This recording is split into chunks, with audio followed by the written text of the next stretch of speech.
NCD, non communicable disease, অসংক্রামক রোগ,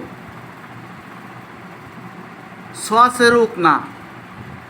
অনেক দিন ধরে এই রোগগুলো শরীরের মধ্যে সৃষ্টি হয়। নন কমিউনিকেবল ডিজিজের কারণ একটা জেনেটিক ফ্যাক্টর। এতে সাবধান হতে হবে, ডিসিপ্লিন লাইফ লিড করতে হবে। Environmental factor, air pollution, ultraviolet রে, পরিবেশ দূষণ থেকে সাবধান থাকতে হবে।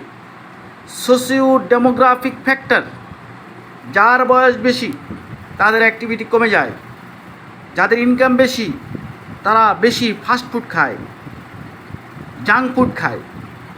বিদেশিরা টাকা হলে বিজনেস করে, আর বাংলাদেশের অনেক মানুষ আছে টাকা হলে নতুন বিয়ে করে মদ খায়, জুয়া খেলে। ফ্যাক্টরস অফ সেলফ ম্যানেজমেন্ট,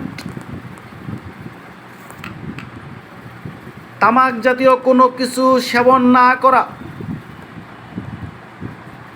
নিয়মিত ব্যায়াম করা, ইয়োগা করা, সান বাথিং করা, সূর্যের আলোতে থাকা, কোয়ালিটি স্লিপ। এখানে অল্প কয়েকটি অসংক্রামক রোগের কারণ উল্লেখ করা হলো। ধন্যবাদ। ভালো লাগলে সাবস্ক্রাইব করতে পারেন, লাইক দিতে পারেন।